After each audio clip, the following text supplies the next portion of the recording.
Oh, hello, this is Tak Chung from Walk with Tak. Welcome to my YouTube channel. If you enjoyed this video, please like, subscribe, and share. Please feel free to write to me at walkwithtak@gmail.com if you have any question regarding to this video or any other videos that I have posted in the past. If you have any videos that you would like me to make, please let me know. I'm looking forward to hearing from you. One of the primary goals of my YouTube channel is to help you to make home cooking as part of your daily routine, so you can cook anything that you want. The end result is that you can eat healthy food, and this will allow you to avoid eating fast and ultra-processed food. Now, of course, the most important thing about home cooking is that you can eat food that are cooked from scratch using all fresh ingredients. But another thing that's equally important is that to eat a wide variety of food. Now, it's not only nutritionally that is important, but it's also very important from the flavor standpoint, because the more different kind of food that you can eat, the more likely you will find your meal interesting. And the more you can create variations and diversity, the greater it is for you to be able to eat on a regular basis, but never get bored.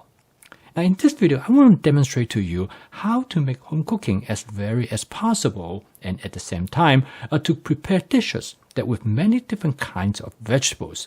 Now, this is really important because it's not only nutritionally beneficial, but also make your food more interesting.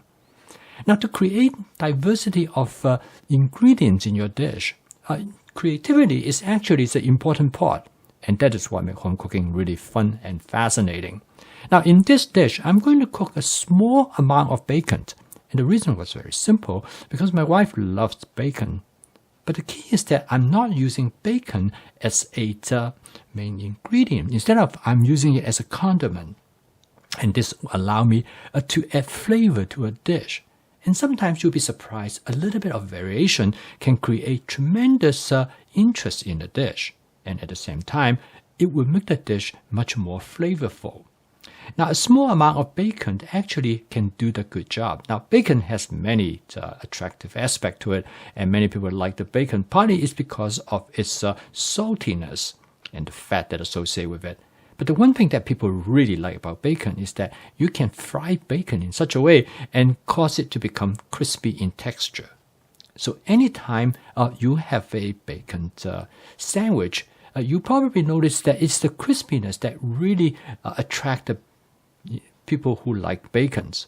For example, when you have a bacon hamburger, the bacon really adds a great deal. And this can apply the same thing when you cook a vegetable dish. A little bit of bacon can make the vegetable taste better, and it can go a long way. So the first thing I'm going to do is that I'm going to fry the bacon until it turns crispy. Now, the nice thing is that this fries the bacon really quick because I cut them up into small pieces, and this makes the cooking more efficient.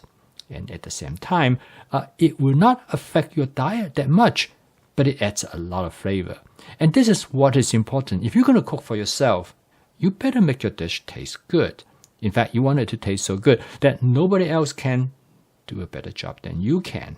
And this is when you have made yourself become your own very best chef. And when that happens, then cooking becomes sustainable because there's no reason for you to eat out anymore because you can cook better than anybody else. Now, by now the bacon is pretty much done. I'm going to set them aside. It took only about a minute or so. The next part is going to cook the vegetables. Now, this is where advanced prepping plays a critical role. Because with advanced prepping, it allows you to use many different kinds of vegetables to create a different assortment. Now, in this case, I use mainly broccoli as the main ingredients, which I put significant amount to it. But then I can also add some cauliflower. Now, the broccoli and cauliflower cooks about the same rate. But when I combine them both, it will make the dish much more interesting. And then I'm going to add what I call secondary ingredients, which I only add a small amount to mainly make the dish more interesting. And here I add some red cabbage that I've cut into small pieces. And this is followed by some shiitake mushroom. Now, this shiitake mushroom comes as a dehydrated form. So I have to soak it in water to hydrate it. And I can set it aside. And next, I'm going to add some green bean. Again, what I'm doing here is that I create a vegetable medley using different kind of vegetables. Now, at first hand, you might look at it, it seems random, but it's actually not at all. Okay, the next ingredients I'm going to add is some Chinese sausage. Again, I'm only adding a small quantity to it. So it's used as a condiment rather than as a main ingredient. The Chinese sausage will add flavor to the vegetables. And all of this, by design, it's not randomly I took whatever I have in the refrigerator because I choose them in a way to create the type of flavor that I want. And of course, there are many possibilities. And this is what makes home cooking really fun and enjoyable. It's the ability for you to create many different combinations. Now, not only the selection of the different ingredients allow you to create a combination, but another very important factor is that by changing the ratio. In fact, you can cook the same dish by adjusting the ratio. For example, if you, instead of using broccoli as the main ingredient, which I choose in this particular dish, you can use cauliflower, or you can use green bean as the main ingredients, and you can use broccoli as a supplementary ingredient. And this will immediately change the characteristic of a dish. And for people who do not know what you are using, it will present to them as an entirely new dish. So by making small changes, you can tell you can make adjustments. Now at this point, I also add some minced garlic. Now all of this, another important part I want to emphasize is that when you cook a dish like this, it is the ingredients that govern the flavor of the dish. It is not the sauces. Ultimately, you still, at the end, notice that I will use sauce. But it is the combination of the ingredients because each of the vegetable have their distinct characteristics. And this is what makes the dish interesting. And this is what create the type of medley that will be uniquely guided to how you like it. Now at this point, you notice that what I do is that I have some of the ingredients burned to the surface of the wok. And actually one of the best and most convenient way to clean the wok is that while you're cooking, you can put a small amount of fluid. In this case, I use the water, I deposit directly over the area that has the burn material, and then I can use my wok spatula to scrape it off. And at the same time, I'm also steaming the vegetable.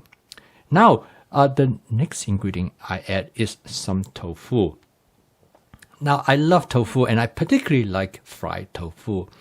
Now, in the past, I used to fry my own tofu, but that takes a lot of work and quite often it did not turn out the way how I like it. But now I buy tofu that are already been fried.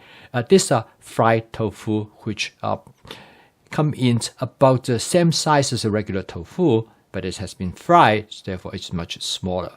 And I cut it into chunks. The fried tofu add a great deal to that dish. So at this point, the dish is almost done. And I adding a little bit more water using my water bottle. I add a little bit at a time. What I'm trying to do is that to make sure that the vegetable is cooked to the texture that I want. And by adding the water, I basically steam the vegetable. And by now, the vegetable is almost, I would say, it's 80 to 90% done. I'm happy with the texture. I like them to be a little bit crunchy, so I do not want to overcoat them. And next, I'm going to flavor the dish with a small amount of oyster sauce. Now, this dish is already going to have a lot of flavor because of the different vegetables in it, as well as the Chinese sausage. And so it already has great flavor. However, I like to have a bit more saltier, so I add some oyster sauce. Again, I only add a very small amount. I want to use the oyster sauce just to enhance the flavor of the ingredients in the dish. I certainly do not want to overwhelm the natural flavor of the ingredients. At this point, flavor chasing comes in. I will do taste testing of the flavor of the dish, and I will make additional adjustment accordingly. Now, in this case, I like the dish a little bit sweeter, so I add additional hoisin sauce. A hoisin sauce has a sweet flavor, and it will make the dish a bit sweeter.